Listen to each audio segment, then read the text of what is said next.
what is the justification behind this decision? Mm-hmm. I know, like, there are certain, terms that they pull out or certain reasons, but they don't really pass muster. I feel like this is kind of a farce. Yeah, I think I have two things on this. Number one, I think we all now realize that the playoff, and if I'm not mistaken, we must have talked about this a year ago. I almost feel like I'm repeating myself, but the CFP, the playoff, when it first came out, I loved it, and I still love the idea of a 4-team playoff. But as we've seen, it's less about the best 4 teams, more about who the committee feels like should be in there. And that's why with Notre Dame and Ohio State. Now, Ohio State, of course, I've been very vocal about not thinking they deserve to be in the playoff, mainly because they only played 6 games. Could they be part of the top 4 teams if we just look at it in black and white? Yeah, sure. I could see them being one of the top 4 teams. However, I think it should be based a little bit more on merit, and I know that's kind of asking a lot for the NCAA. But the fact that they got in, I guess I was pretty upset at first, but now I'm like, okay, that's passable, I guess. But I still don't like how they changed their rules throughout the entire season, going from the beginning where they said they weren't playing football and then they were. They changed the rules to get into the Big Ten championship game. They even changed the COVID restrictions, if I'm not mistaken, for the championship week, I guess, or for the semifinal. I guess it was 21 days or something. And then now it's being knocked down to 17 days. Right, just so they could, it's just like, I feel like, yeah, good football team, but all that aside, I don't know. I kind of don't have a lot of respect for the program just because they've changed the rules as they've gone throughout the season. And then to echo both of your points on Notre Dame, yeah, they just got beat by one of the top 4 teams. And then I think if a solution, and like Jose was saying, this does expose kind of possibly maybe the need for maybe 6 and have I guess 1 and 2 would have the bye. So let's say Alabama, Clemson has the bye, and then Ohio State, Notre Dame, whatever, they would then play 2 other teams. And I think it would be awesome to have 2 at-large bids, if you will, that being Cincinnati and Coastal. What do y'all think about that? It's, a good idea, but I think the thing that we also have to keep in mind and remember is that part of the thing that's working against the group of 5 teams are the teams that we think are very good but aren't in a Power 5 conference, even Right. like the independents, maybe a BYU in the future, Mm-hmm. is that, the rules are kind of set in place to where they would, again, strength of schedule is repeated in the byline. So if they're relying on it that much, then it's always going to be yeah, but let's think about the teams that played the quote real teams, So Mm-hmm. I'm not saying it's not possible Right. for Cincinnati to get into the top 6, but we saw Iowa State get all the way up to 6, even though they're a great team, but quite frankly, they shouldn't belong there. When a Texas A&M, which is they're good, but their best win was against a Florida team that now has 3 losses. And they also got beat by Bama. Yeah, and they got blown out by Bama for the number 1 team. So now we're supposed to what? So, why were they number 5? They should have been in the teens. Maybe they'd top 10, maybe 10 or 9. But to be that close, I feel like the committee is going to constantly position, brand name teams in those areas where there is potential to go. See, there's a reason Especially that this year. they kept falling behind, because there was a potential that they could break into a point where they had a chance. And they fell to 8, and then they fell to 9, despite the fact that they didn't play and they didn't lose. Yeah, and that's, I don't think anyone is blind to the fact that there are some other motives, which is ratings. Of course, the Notre Dame rating is, that's massive. And considering 2020 was 2020 and all the lost revenue that the NCAA experienced, like everyone else, I guess, that had to play a factor. It's like they're trying to make up as much as they can, and so of course, I'm not shocked at all that both those teams, Ohio State, Notre Dame, they both have a huge fan base across the country, especially in the case of Notre Dame, where NBC televises their games like every single week. So clearly, I just the thing about college football that I used to appreciate was that it was all about the sport. The idea is the players aren't getting paid, I guess you could say, compared to NFL. I mean, who knows? A lot of programs are doing something, but at the end of the day, it's a lot more pure football than maybe even the NFL to some extent. NFL is a great product, but it's a lot of people just playing and getting paychecks and things like that. Whereas in college football, some of these guys will never play football again. That's the idea about it. And so if we're kind of making money-making decisions to determine the best team, it's kind of where I just take a step back and I'm like, there needs to be changes. And I don't know what. There's just so many flawed things about college football that that you could try and fix. But this is one of those things where I'm like, are these really the 4 best teams, or are they the 4 teams the NCAA wanted to be there? Right. Yeah. I think. Oh, good. I was just going to say, I just think that by not having 6 teams and not having bids to teams like A&M or even Cincinnati, it takes away a lot of what makes college football fun to watch. I just think that to me, the fun in watching college football is like watching Boise State beat Oklahoma in the Fiesta Bowl. Yes, exactly. Like 2007. Like, everybody remembers that game. Oh, yeah. Because they got a shot to play a big school. Yep. Right. And I'm not saying that some of the bowl games won't live up to that or have that type of excitement. Right. But we will never get to see something like that if the committee has anything to say about it. And that, to me, is terrible. Yeah. And that's a great point, Abden, because like the thing about college football is that it's there's like so much diversity and variety. There's like so many teams, and like it's a lot of schools, and conferences have a very distinct flavor, or kind of like they're all like different to a certain extent, and they all have like different things that they bring to the table. Right. And the more things like this keep happening, the more it kind of takes away from like the enriching experience that college football can be. Yes. Like, it's better whenever like more teams have a potential to like have representation in such a big spot. And quite frankly, if I'm a group of 5, like conference or like a team, I would try to, Kirk Herbstreit said that we should like, those teams should like take the high road, or those like conferences should take the high road. But I say no, like, don't do that. Make noise. Yeah. Just say anything and everything that you want to say about this situation, and make it public. Put pressure on the people that are in power in order to like change, or to like, actually, this is supposed to be a meritocracy, kind of.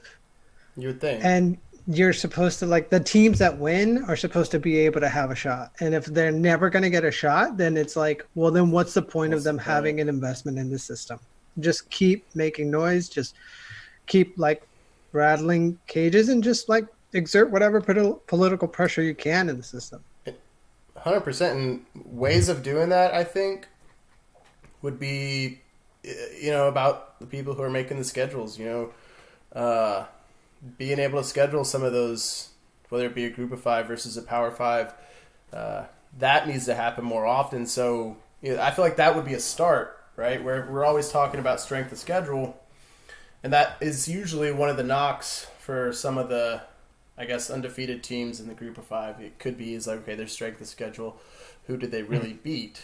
And if we can add those, have a few non-conference games and replace it, with some of those Division II opponents that a lot of Power 5 teams will ultimately play, and put maybe some of those group of 5 teams on the schedule, I think that's at least a step in the right direction. And then, the rest can be, because then it would make that argument a lot better if, let's just say, Cincy played, Bama, and let's say they pulled an upset, and then it's like, well, they went undefeated and they beat Bama or something or beat an SEC team or something, or a Big 12 team, and have a really good win on the resume. I think that goes a long way, but either way, I think it's all kind of convoluted at this point.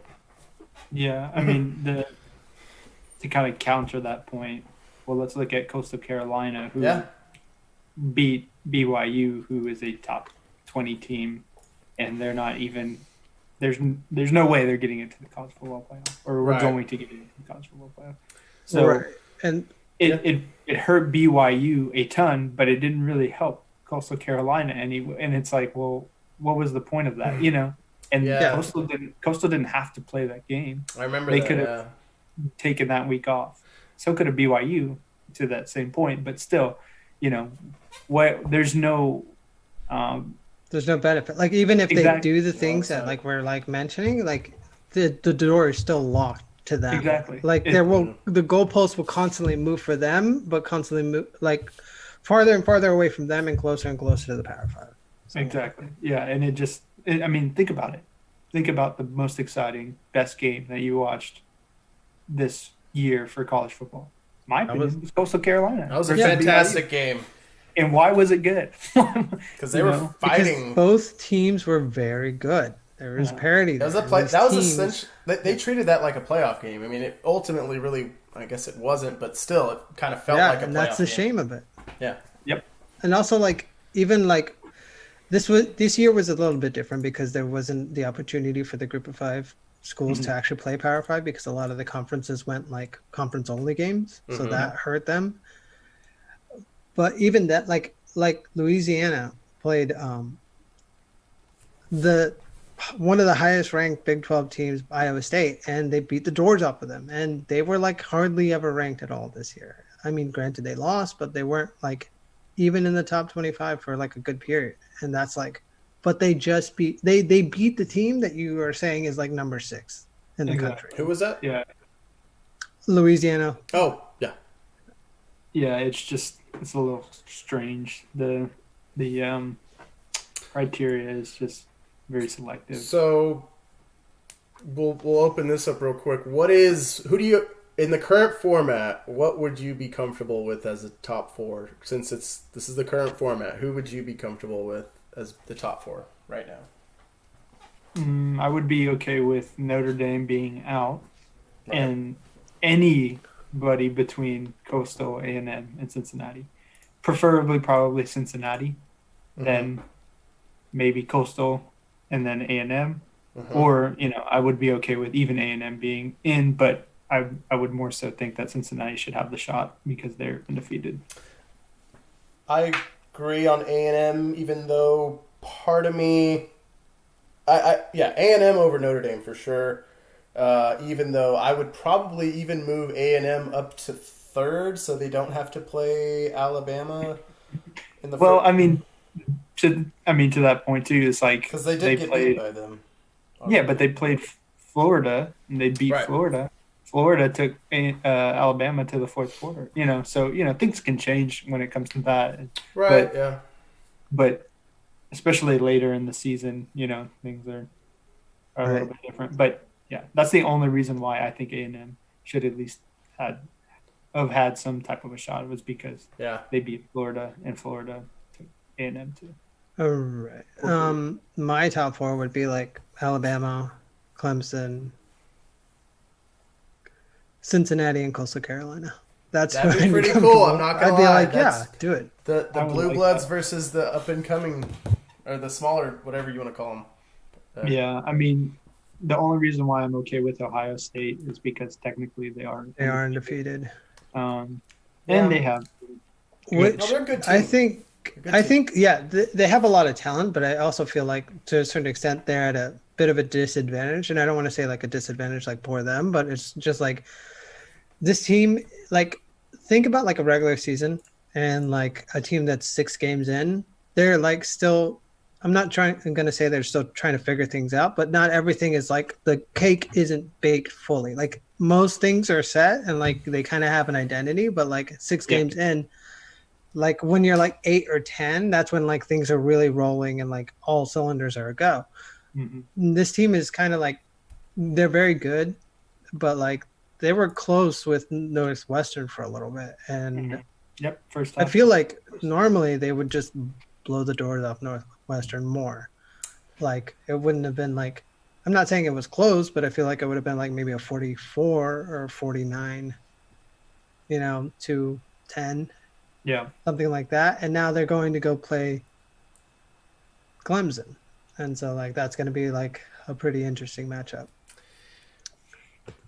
Yeah, I mean it's I mean I'll still be tuning in. I guess it really kind of we all kind of agree that Bama and Clemson are the top two, and that's been the case really for the last 5 years. I mean, it's been Bama. There and is some Clemson. fatigue with some people, and I can't blame them. It's just I mean- like those two are the best. But if they are that good, then they kind of deserve to be there. But it's more like, but give us the variety of like another team outside of the Blue Bloods. Especially considering that they basically they should have yeah. been seen as teams that earned it. It's just a tough. I think it's at the end of the day it comes down to the bottom line, and it's a tough year for as much as I think we think it makes sense for these teams to get a shot. Which if any year it's this year, right? But if any year it's also this year for them to be making financial decisions. I think, and I think that's what we're seeing, unfortunately. But I think at the end of the day, it's probably going to be Bama and Clemson. I mean, do either of you think Ohio State or Notre Dame can win? I think Ohio State maybe has a chance. For all of what I just said, they do have a lot of talent. So Yeah. like if they manage to, because like the restrictions are kind of down now, so they should be able to play. I don't know how much practice they're going to be able to get in, considering like COVID regulations. But if they're running on all cylinders, then maybe, yeah, that's going to be. And plus, it's a revenge spot for Ohio State, considering how last year went. Abden, do you think either of them have a shot? Not really, but Yeah, me neither. but I think Notre Dame's going to just get destroyed, and Oh yeah. that and like the one of the maybe upsides. Well, one of the potential upsides in this is that once everybody sees how bad Notre Dame gets beaten on a public stage by Alabama, it might be the impetus for change. They might be we can't keep doing this. I think you're right, and I also think it would just mean expanding the playoff. I think, if anything, because that's the only. If we're just talking about how the NCAA looks at things, and let's just say it's revenue driven, then 2 more playoff games, more ratings. I mean, at the very minimum, if you're gonna not shoehorn, but if you're gonna put in a group of 5 or whoever into the playoff discussion and have them on national TV and whatnot, well, at least now you have those extra games out there, those 2 extra games to get the ratings and sell the advertising and tickets and whatnot. Yep. I will say just one more thing. Like, do you know who kind of low-key won this whole ordeal? I'd say like A&M kind of won. Not because, people are saying like, whoa, they got jobbed because they didn't get in. But I would kind of look at it that like I don't feel like A&M had a lot of business being number 5 in the nation just because of how the game with Alabama went and how they've kind of squeaked by in a lot of games where if they really are the number 5 team in the nation or potentially top 4, they should have like blown out certain opponents. I feel like they get to now say like we got robbed here. They get to be aggrieved without like having the potential of getting blown out again by Alabama in the playoffs. Yeah, I guess, yeah. So wrapping that up, final picks right now, since Our next episode will probably come after this, the championship. So I'll start. I'm gonna say Clemson wins it against Alabama. Really? Yeah. That's my pick. You say Clemson, Alabama. Yeah, Maybe. Clemson, Alabama in the championship. Clemson obviously. wins. Clemson. You know, I didn't think of Clemson as like a potential win. I feel like I thought Bama all the way, but just because they've been so explosive on offense, but Which is kind of That different for Clemson- Alabama. yeah, but they probably haven't played anything like that Clemson defense because it's just really, really good when they're all there. I'm gonna say Bama, Yeah, I mean it's but I don't like it. Yeah, I mean, you could really go either way. I think it really just goes to show, especially in a year like this. Again, I would say they're definitely just a cut above anybody right now. I think, and I doubt the semifinals will be any interesting. But what could be interesting are the other bowl games. So, question for the group: what are some bowl games that you're going to be tuning into? I mean, honestly, most of them, but like Yeah. the ones that I think will be the best games. Yeah, I a think lot of them are Cincinnati, going to be in the Georgia. background. Yeah, okay. Cincinnati, Georgia will be a great game. Definitely. 'Cause Cincinnati has something to prove. Peach Bowl. And then I like A&M and North Carolina. I think, well, honestly, all the schools that didn't get in, I think they're going to have really interesting bowl games. And even, who is it there? Oh, OU versus, who are they playing? Florida. Florida, yeah. Yep. I think those would be the most interesting games to watch. And we got to mention, since we were talking about Coastal earlier, they got Liberty, which I guess that's a decent game, but I guess it would have been a little bit more fun if they They should have played, got somebody else. like if they played an OU or if they played a Florida or one of the Power Fives. I would have loved to see it. I mean, if it's not going to be in the playoffs, let's see if they can stack up in a New Year's Six Bowl. They should have played one of those teams. I agree. Liberty was somebody who they were scheduled to play, who I think they would have most likely beat. Liberty is not bad, but Right. they've lost a game, and they're not Power Five. They were pretty good, though. I kind of did want to see that game when it was scheduled. I mean, game day was there for a reason, but Yeah, I'm like 49-51 on that one. I feel like I kind of agree with you guys a little bit there. Like, I it just should have wish been that like they would have had a shot to play somebody a little bit more potent to see what they could do, especially considering they beat BYU. But yeah, and I don't like Q3. So. right. Also would have been like made a much better point for like what we've been arguing for. Like if they got like a, top conference team, if you will, like that would have shown, and they beat them. That would have been like, listen, you were wrong. Part of Change your me thinks ways. that's kind of You black. can atone. What about, this is an interesting one that I'm not sure how I feel about it, but Iowa State and Oregon on the Fiesta Bowl. That'd be a good game. Iowa State, they looked like they were about to come back against OU. Oregon, I mean, I don't even remember Oregon this year, honestly. Was Oregon good? I guess so. They were okay. They lost, I think, a couple of games that they probably should have won, but I don't know.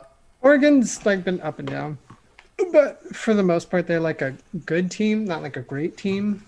It's definitely a team that's like a year away from being like potentially pretty good. Potentially, Yeah, I know they won the Pac-12 championship, but like full season winning a Pac-12 championship Right. without the Washington issue there. Yeah, actually, I'm just looking at their schedule. It wasn't that big. Wrapping up, we got about a minute left for college football. Heisman hopefuls. Do we have any candidates? It kind of slipped my mind, but I guess I'm going to have to probably vote for the Alabama quarterback. Mac Jones. Yeah. See, I don't even know his name. It's pretty. I mean, yeah, Mac Jones. I would say after watching Trevor Lawrence, and I'll probably talk more about him later in our awards. Trevor Lawrence. I mean, he looked amazing, and I think if he didn't get hurt, maybe for a couple games and not get hurt. I guess he had COVID. I think he probably could have won the Heisman, but I'm sure he'll be in the top discussion. But any other ones come to mind? Because let's see, who are the finalists? Yeah, I think. Go ahead. I was just going to say somebody that's definitely not even going to be in the discussion, but maybe should be was Kyle Pitts out of Florida. Oh yeah, Pretty incredible. He's going to be amazing in the pros. Yeah, you're gonna see that guy on Sundays. When it comes to like the Alabama issue, like there's like really good players everywhere, so it's kind of like almost helpful and hurtful to any potential Heisman candidate because you could be like, well, it's just everybody else, Yeah. There's Najee Harris, Devontae Smith, and Mac Jones that are all kind of up there in that echelon. For me, I'd say like give it to a wide receiver, give it to Devontae Smith. I feel like it's hard to run and outpace people and like constantly like juke people out and like do punt return touchdowns that are incredible. So yeah, he would be my pick. I think if we're talking skilled position players and not a quarterback, then I would even say Najee Harris. Oh yeah, he was incredible in the SEC championship game. Well, he's not even a starter. Oh, he's not. Right? Yeah, he's not even a starter. The starter. That's crazy. That's crazy. I didn't even know that. I would also say like, to Andy's point, like on Trevor Lawrence, like.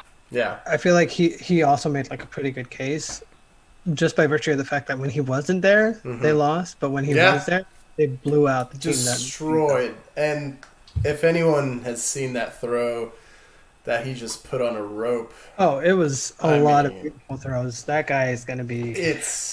And even in the middle of the game, which last thing I'll say is... I hope he stays healthy because he even makes it a point in one of the interviews they had during the game where he's talking about he's not afraid, he's willing to take a hit and things like that. A lot of people question, is he going to get injured and whatnot, but that does kind of transition to who could possibly get him next. Will it be the Jets or will it be the Jaguars? NFL. Who's going to get him? I think it's probably today, as we saw, the Jets won a game. They're not going defeated for the season. So technically, Jacksonville is in first. Can anyone be good for that franchise? Let's just throw that out there. I know it's the NFL and anything could happen, but for Trevor Lawrence, would you want to try and pull an Eli Manning? And force a trade? I don't know. Might not be a bad idea. I mean, for his own well-being, but worked for Eli.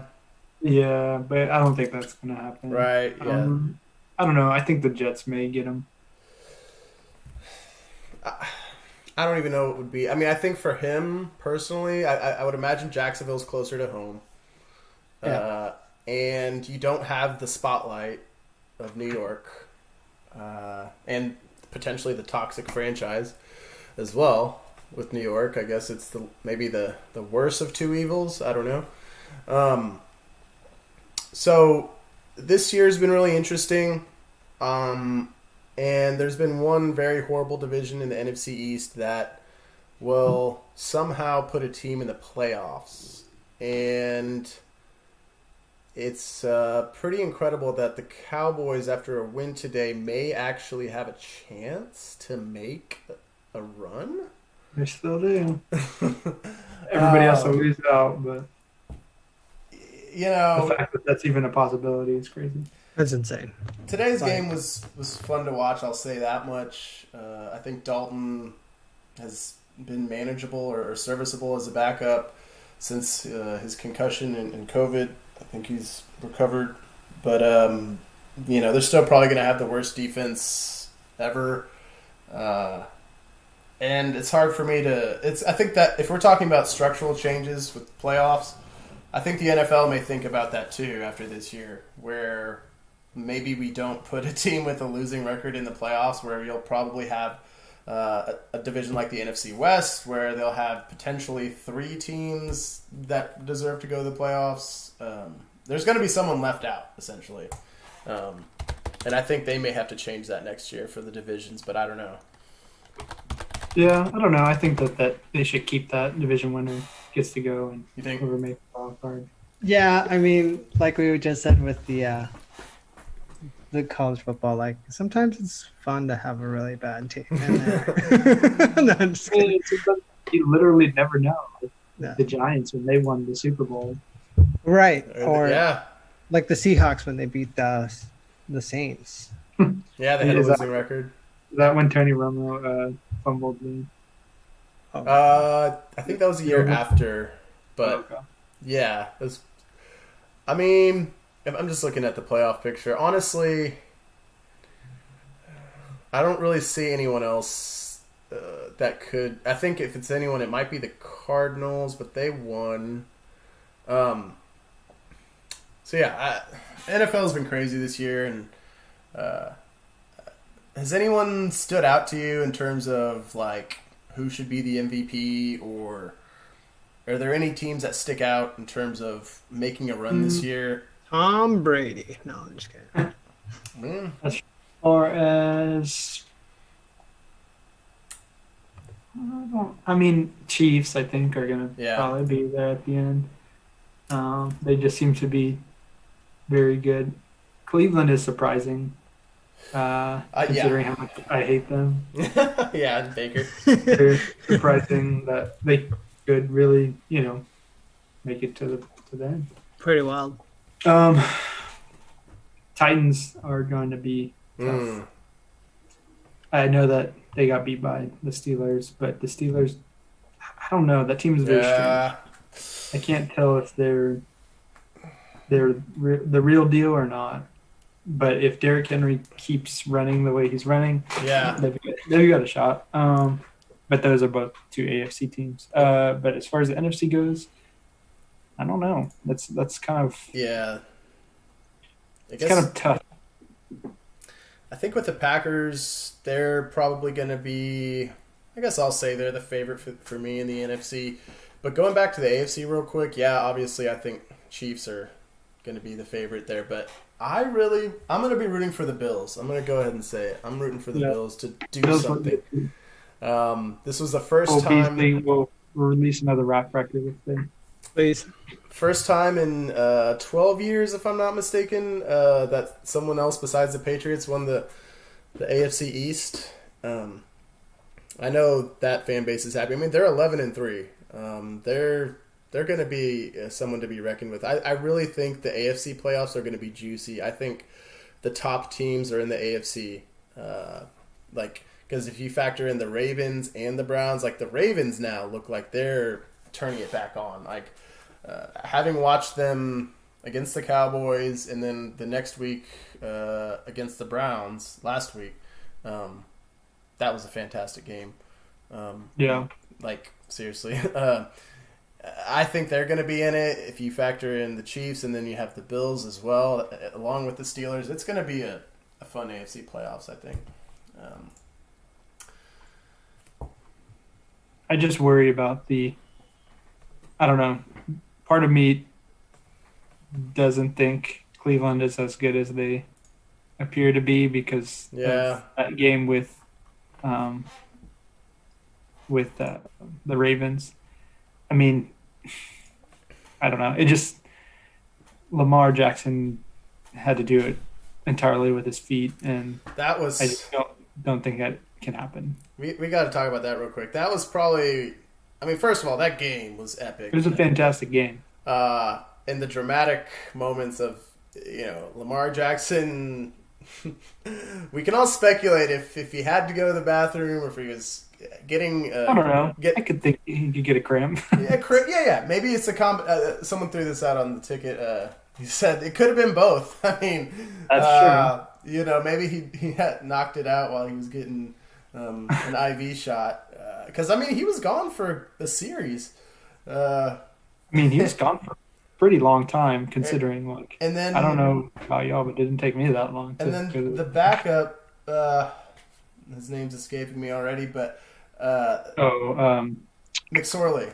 McSorley. Yeah, Trace McSorley. So he gets hurt, and then all of a sudden, like Willis Reed, Lamar Jackson pops out, and the first thing he does, or one of the first things he does is get a touchdown out there. That was a fantastic game, and I think just watching Lamar Jackson, I mean, I knew he was good, but just he's so dynamic, I think, and so fast. And seeing him play, like, this is the first time I kind of really paid attention to it, and he's something else. He's fast.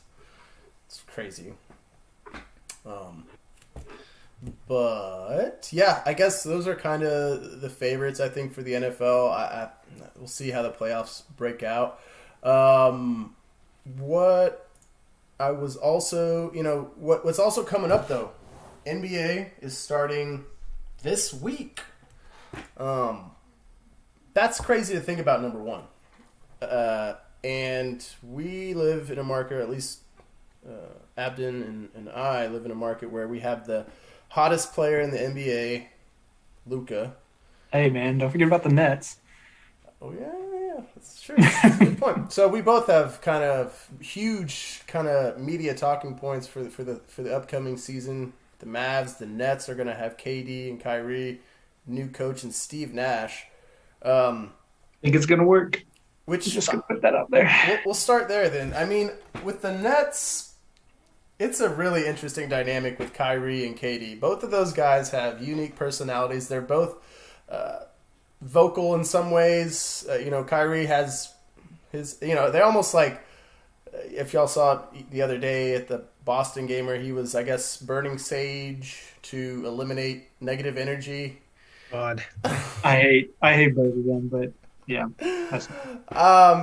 And like, I think the sideline reporter or whatever after the game was like, so what did you think of that? And then Katie was just like, I mean, that's just him. Like, I think that's how they've kind of come to do. And then they even did an Instagram live, which I think, Jose, you may have shared that with me. Someone did, where it was Kyrie and KD, and they were just talking about, like, all right, who's going to get more shots and who's going to do this and that. I thought that was kind of entertaining. But my thing is with Steve Nash, one of my favorite players of all time. Loved him as a Mav. I hated to see him go when he went to the Suns, and he subsequently knocked us out of the playoffs that year. Had a couple of MVP years after that, after he left the Mavs also. So, do y'all really think he can coach? Because I'm kind of skeptical. I do. You think? I know he knows the game, but did they hire him to specifically handle these two personalities where maybe KD had a relationship with him because Nash was in Golden State as a consultant or whatever. And then I guess, Kyrie's interesting too, but I just hope the personalities can mesh, because as we've seen, two big alpha personalities to a certain extent don't always work. If you look at the Houston situation, what happened there, they're falling apart with Westbrook being traded, and then Harden doesn't want to be there, but he's also eating a lot of honey buns, it seems like. So I'm glad basketball is back. I think it's much needed as the NFL is winding down, and the NBA has really gotten ahead of having a really short off season, and now they're going to be playing in their own stadium, so that'll be interesting. They released the schedule in two halves, so the first half is released, and then they haven't even released the second half yet. So I think there's going to be more strategic traveling and situations, which I think it's going to have to be that way, Yeah, and the other thing, and this is another NBA topic with Luka, I think, in the Mavs. So I was kind of vocal in that I was not happy with the Mavs offseason.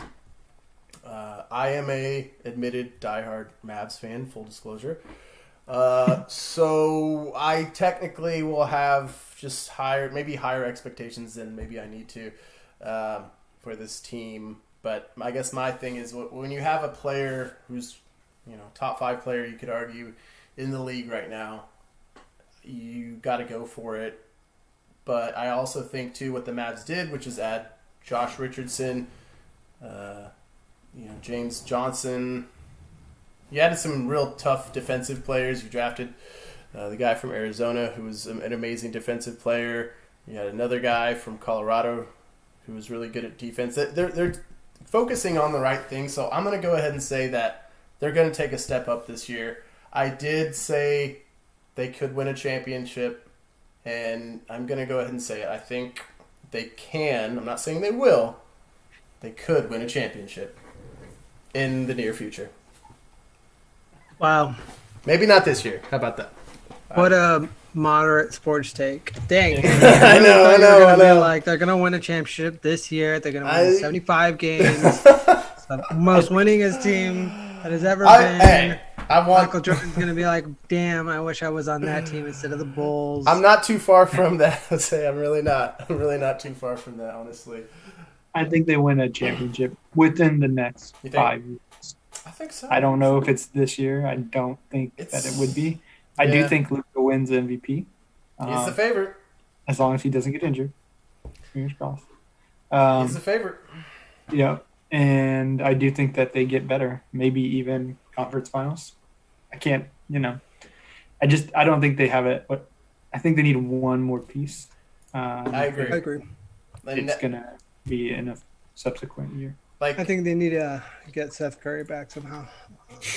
I mean, I think they made the right move because they basically replaced him with they drafted that guy who's a sharpshooter, I think from Indiana.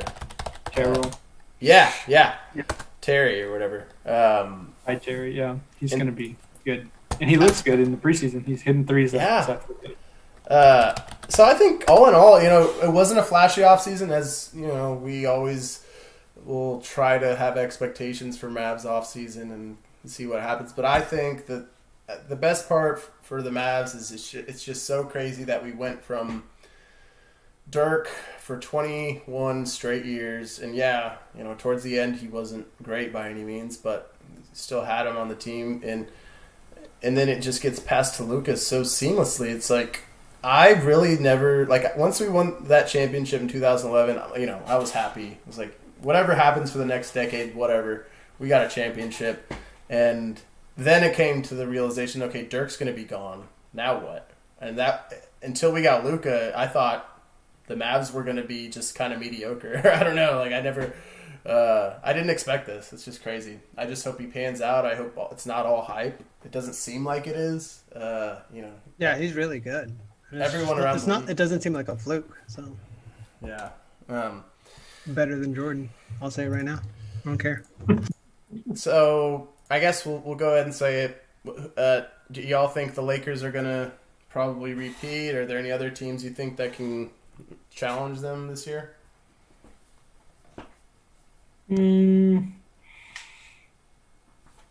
I don't know. It's kind of hard.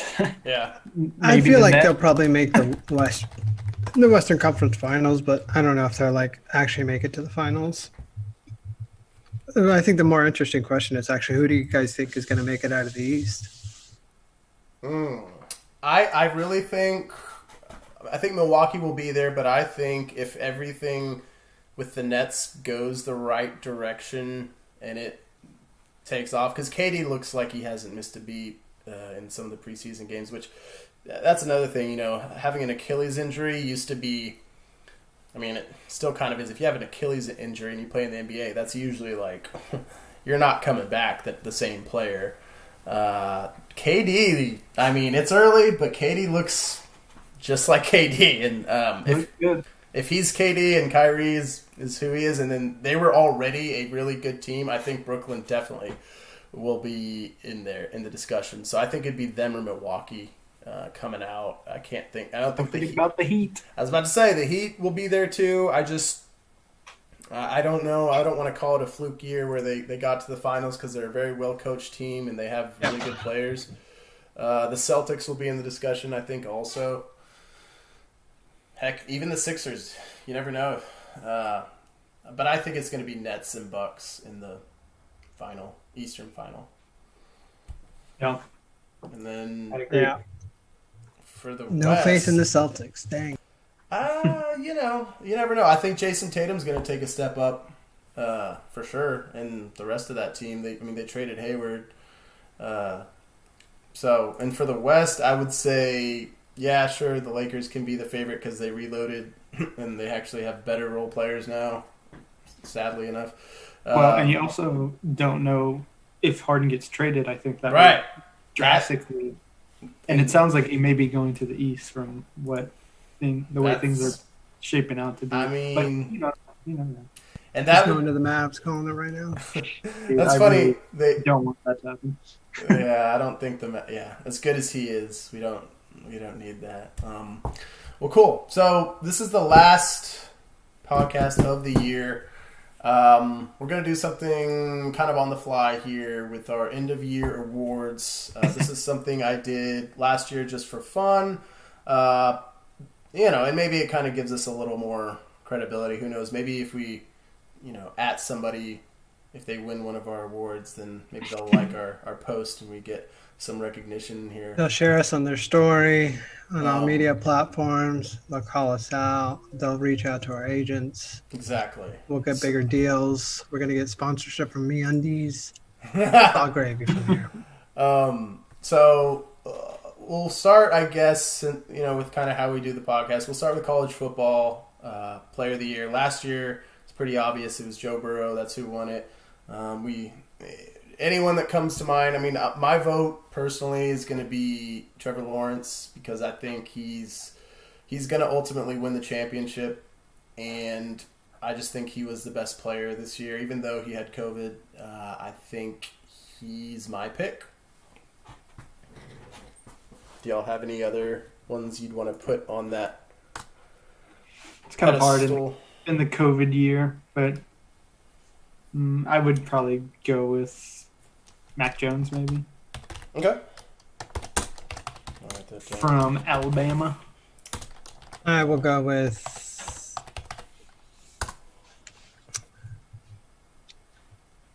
Devontae Smith. Ooh, okay. I like that. Now we'll do NFL. So last year, I think it was a Lamar Jackson year. For me, I'm picking the guy. Yeah, maybe I'm a little biased on this one because I'm just a big fan of the guy, but also I think he was the breakout player for me. K1. K1, Kyler Murray. I think he's having a great year, all things considered. I'd like to see his team do a little bit better instead of squeaking in the playoffs, but I think Kyler Murray is just explosive in not just running the ball, but he's shown that he is a really good passer too. I think he's going to end up having over 1,000 rushing and 4,000 passing. If I'm not mistaken, no one's ever done that. I think he is the new kind of, new up-and-coming guy. Where last year it was Lamar Jackson. Everyone was talking about him as the MVP. I don't think Kyler's the MVP yet, but we've seen him do some crazy things that I don't think anyone really, even though he was the number one pick, won the Heisman, I still think there was a lot of people when he came in the league that thought, well, I don't know, maybe he's too small. He's showing that he's just faster than others, but yeah. For me, I'm going to go with Chase Young. Ooh, I like that pick. Okay. I think he's been fantastic, and I think that a little He bit is very good. overlooked just because of everything else that's going on. Defensive players get overlooked a lot, but he's just a monster. He's a monster. I agree. That's a good, solid pick. He's just a huge physical specimen. I can't even explain it. Like, there's no one like him. They're only, like, Washington, as kind of mediocre as they were this year. Mm-hmm. The fact that they invested, if you look at their previous draft picks, they literally are all defense, and it's starting to pay off. They have a pretty good defense. Good on defense. Jose. The only thing winning them games. What about you, Jose? I'll go with Chase Young. You like Just Chase because it Young? sounded like a good answer, and I haven't been following the NFL at all. So. Sorry. Fair. Uh-uh. Moving on, Coach of the Year. Last year, this was kind of a interesting random award. This can be from any sport. So last year, I think we kind of picked Matt Rule for what he did at Baylor. As we can see this year, it really was the coach and maybe Jose for Baylor. I'm going to go ahead and say Rick Bowness is my Coach of the Year for what he did to get the Stars to the final. And if anyone has seen the documentary We're Not Going Home, you'll kind of see his leadership showing to kind of bring that team together, I think. And then, of course, he's now the permanent coach. He came in as an interim. So I liked his coaching job this year. That was my pick. Yeah. I was going to say that as well, but Nuh-uh. I was going to say that as well, but I'm going to pick somebody else because Okay. I don't want to have the same. My bad.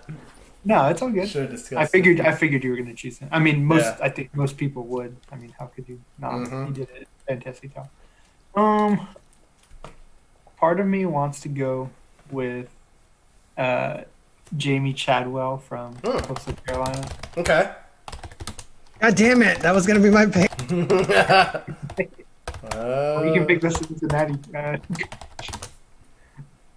Absolutely. I mean, that's Because Jamie Chadwell, he just has done a terrific job there. Like that team was picked to be like close to last in their conference, and the job he's done there has been incredible, especially considering that like 1 week turnaround against BYU and to just be like undefeated. It's just been a terrific job. And agreeing to do that game, like just having the guts, if you will, to put yourselves out there against the team. It was good timing, and also not a lot of coaches or programs would do that, and I think he was a big part of it. Also, to Abden's point, he's shared this before in terms of that offense that they run. Right, it's a pretty disciplined. What kind of is it? The Pretty innovative. I think it's a spread. Spread option. Yeah, it's like they run the ball. We saw it every play in that game. Essentially, they were really like disciplined on that style of play, and it worked. Yeah, they're really good, and it looks like Coastal Carolina agrees because they just signed him to an extension through 2027. Good for him. I wonder how much that buyout is going to be. Oh yeah, it's probably going to be a hefty one. It's really dumb that no school, bigger name school signed him. I think maybe South because Carolina. of the scheme.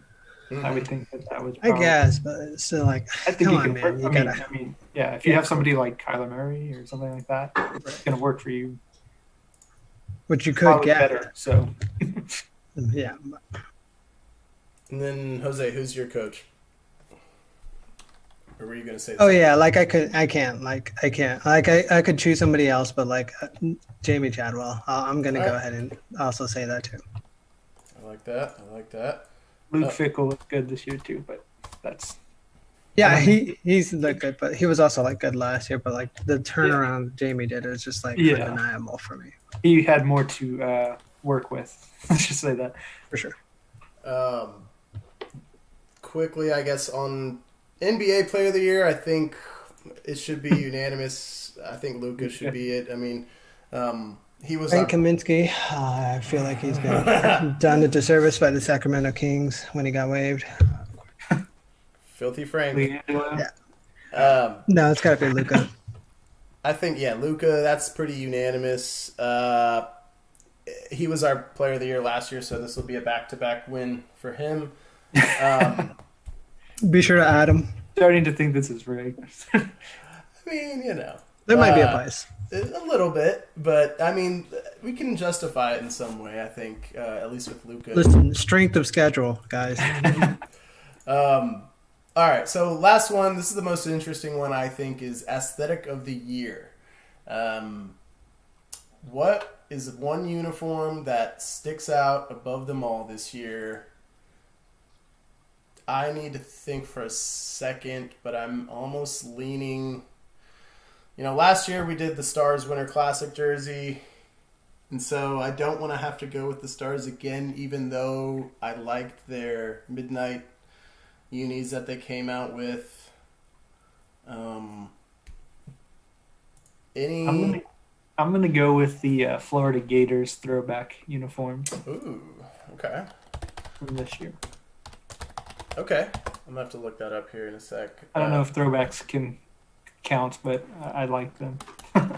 Yeah, I just now figured out what mine is gonna be. I'm gonna go with Austin FC. Oh, yeah, that's a good one.